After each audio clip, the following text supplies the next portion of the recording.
Hi all, how you doing? This is Jason Root with Root Health, and today we're going to be going over a topic in sports psychology and health economics, kind of combined. And we're going to be talking about activity and nutritional approaches versus plastic surgery in relationship to body dysmorphia. So, okay, the definition of body dysmorphia. What is body dysmorphia? It's a mental disorder characterized by the obsessive idea that some aspect of one's own body, part or appearance is severely flawed and therefore warrants exceptional measures to hide or fix it. And let's see. So a description would be someone's mind creates a scenario where their body is different in perception than in reality in a negative sense. So it's overblowing or overfocus on negatives as flaws rather than just characteristics, and underemphasizing positive characteristics. It's very real. I know a lot of people with it to some degree. Shoot, even I did a little bit at some points, you know. And although it is the exception when compared to the opposite, which is, some people who are overweight but don't think they're overweight, or things like that, or think they're healthy when they're not. Um, you know, it's very real. And examples of body dysmorphia are anorexia nervosa, bulimia. So anorexia is where people just pretty much stop eating. Bulimia is where people vomit their food after they eat. And then there's bodybuilders who actually, a lot of times they'll think they look small when, their muscles are quite big. And they think body parts are smaller in perception than what they really are. So, what we're going to be looking on in the health economics point of view is the return on investment comparison of nutrition and exercise activity versus plastic surgery. And plastic surgery, so history of plastic surgery. Plastic surgery started out in WW1 or right after, something like that. And it was there for the vets coming back who had been blown up or something, and then they'd had severe deformities from war. So that's what plastic surgery was originally there for. And it seeks to change external appearance, but most often without positive effects to physiology. And so in our vets case, they had extreme external appearance problems that were caused by war and the events of it. And so they needed to have that changed. But in general, it didn't really change the physiology of the person a lot. So when done on healthy individuals, many times it negatively affects the physiology. So plastic surgery, pros and cons. And so let's go through our pros. Our pros is it may have a short-term psycho-emotional benefit. So you may feel better about whatever it is that you were feeling bad about, for a short time. It might have long-term benefits in severe cases, such as our war, people coming back from war or something like that, or somebody who has a severe deformity. And then it also has very immediate results. So we see results of plastic surgery very quickly. You go in and you get the procedure done, and then you come out and you heal, and things are different than they were before. The cons. So what are the drawbacks? The body dysmorphia is still present and may be affected negatively in the long term because of addictive tendencies toward, and actually may promote addictive tendencies towards plastic surgery. People get one plastic surgery and then get another, then get another, and then get another. Think Joan Rivers, Mickey Rourke. These are some examples. Michael Jackson, he's probably the biggest example. Another con is the physiology is almost always negatively affected when invasive interventions are used. And then the impact is also unpredictable. It's immediate, but it's somewhat unpredictable. So, you have people tell the story of, I got a bad whatever job, bad boob job, nose job, facelift, whatever. So you hear that a lot. So the impact is unpredictable and permanent. So common examples of negative impact are like breast augmentation. So these are a negative impact on a person's physiology. So with breast augmentation, you get mechanical changes that create neck and back pain. I hear, in my work, I can tell you almost always when we'd have somebody with, with breast augmentation, that they would have, uh, neck and lower back pain.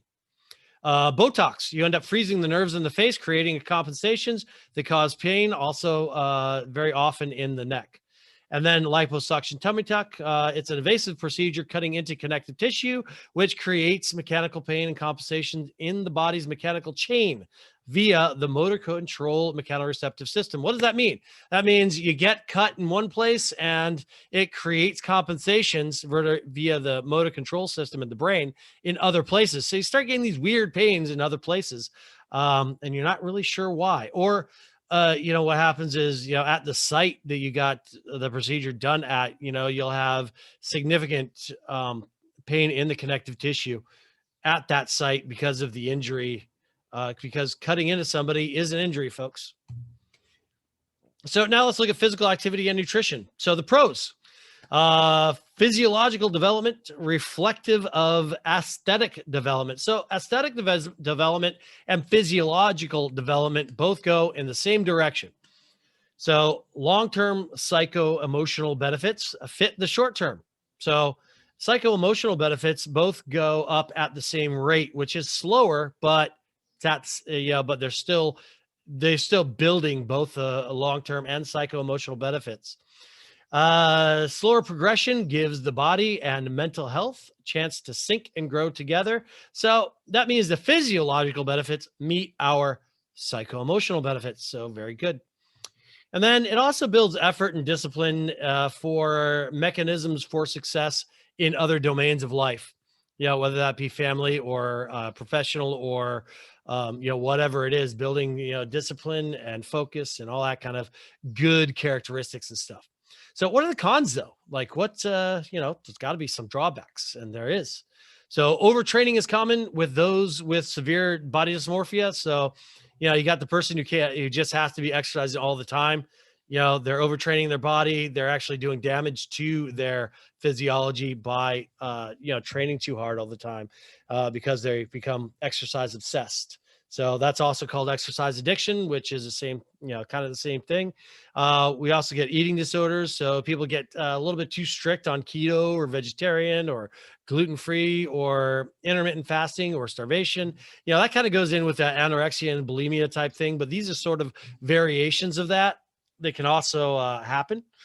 So that's a dietary approach, but still is a negative dietary approach. So all those mechanisms and those tools are good things to try out, but not in super extreme cases without proof of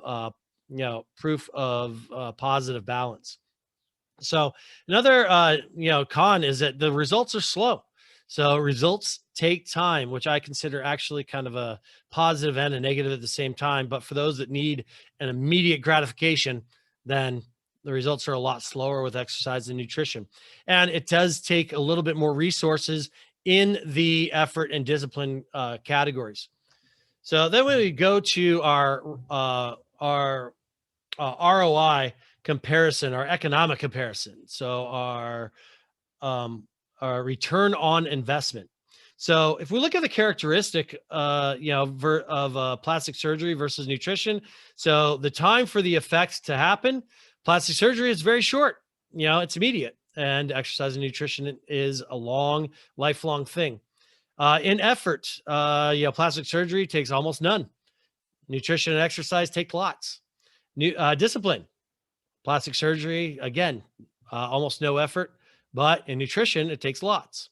In terms of money, the resource that we're putting forth in terms of money, plastic surgery is very expensive, so it takes a lot of money. But nutrition and exercise, almost none is actually required. We can start doing, we can start this approach with almost no monetary investment. Physiological effects, plastic surgery almost always negative, and nutrition and exercise almost always positive, especially when taking, with a coach or something like that. Physiological effects are primarily negative psychological effects are primarily negative with plastic surgery over the long term, and nutrition and exercise, they're overwhelmingly positive. Predictability, they can be somewhat unpredictable with plastic surgery, and nutrition and exercise are, very definitive, especially again when approaching it with a coach or something like that. The negative reversible effects. So with plastic surgery, they're not very reversible.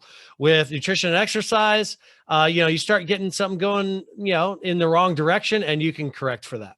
So our total ROI for plastic surgery is very low, and nutrition and exercise very high in related to our topic of body dysmorphia. I hope you've enjoyed our short presentation today. And if you need to get a hold of me, then you know where my website and all my information is through any way that you connected with this video in the first place. So, hey, everybody, I hope you have a great weekend. Thank you very much. And I'll talk to you soon.